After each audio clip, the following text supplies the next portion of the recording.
Sporting fans, good evening. Two of Grenada's top athletes are set to compete on the international stage, with sights set firmly on the Paris 2024 Olympics.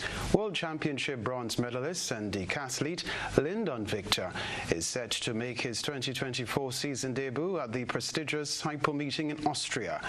The Hypo Meeting is a World Athletics organized combined events gold-level meeting attracting the world's top heptathletes and decathletes for 2 days of intense competition. Victor, a two-time Commonwealth champion, aims to start his season strong as he prepares for his third Olympic appearance in Paris. Meanwhile, on the other side of the Atlantic, Grenada's 400-meter world and Olympic champion Kirani James will compete at the LA Grand Prix at Drake Stadium in Los Angeles, California. This will be James's second race of the 2024 season following an impressive victory in Bermuda in April. With his qualification for Paris 2024 already secured, James's current focus is on fine-tuning his performance to peak during the Olympics, which will take place from July 26 to August 11.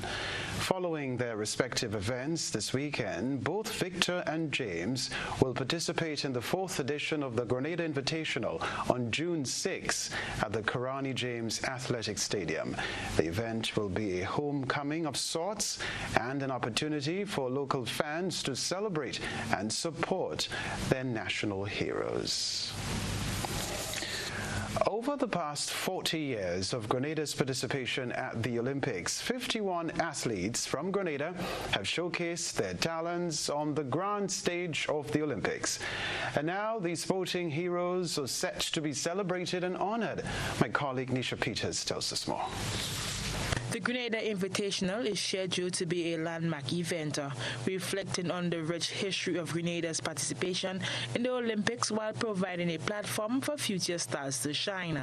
Dexter Mitchell, the chairperson of the Grenada Invitational, expressed his enthusiasm for the upcoming celebration. During the Invitational on the 6th of June, we will recognize all 51 of the past Olympians. There will be a special ceremony, and it is important not only because it's the 40th anniversary of our participation in the Olympics, but also as we celebrate our 50th anniversary of independence, that we recognize our history is just not 1983 and 1979. Our history is the people who have put us on their shoulders and carried us through those 50 years, and that includes our past Olympians. He added that the Grenada Invitational is classed as a world ranking event and is being used as a means for the athletes to prepare for Paris 2024. Athletes who are competing here will earn points towards the world ranking and, more importantly, can qualify for the Olympics based on the times and the distances. So that is very, very, very important. It means that Mr. Peters and his team have the work cut out for them to ensure that the games are officiated at a very high standard,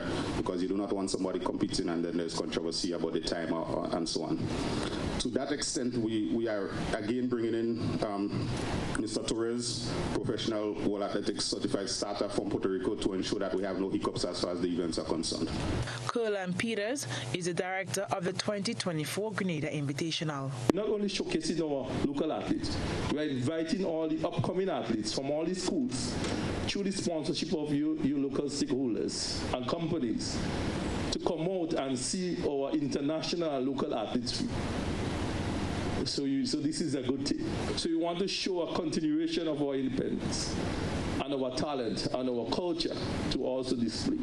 The fourth edition of the Grenada Invitational promises to be a showcase of local talent, featuring athletes ranging from the under 13 to under 20 categories.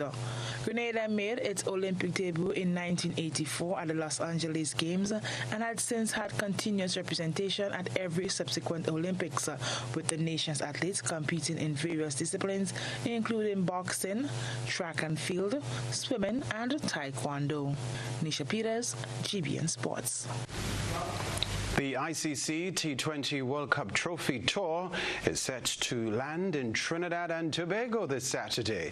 Damon Leon, the head of public relations and communications for the ICC T20 Men's World Cup, was a guest on TTT's Now Morning Show, highlighting the significance of the tour.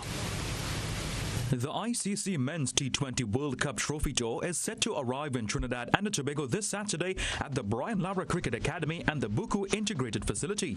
Head of PR and Communications of the tournament, Damon Leon, spoke on the importance of having a physical trophy interaction.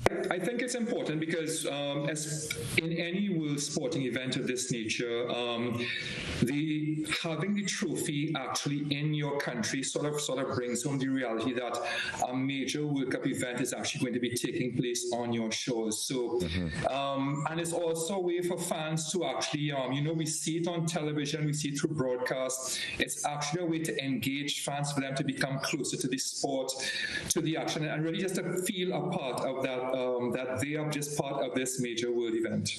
Leon mentioned what can be expected come Saturday. I do know that the local organizing committee has a number of great things planned at the Brian Lara Cricket Academy, starting from 10 a.m. this Saturday.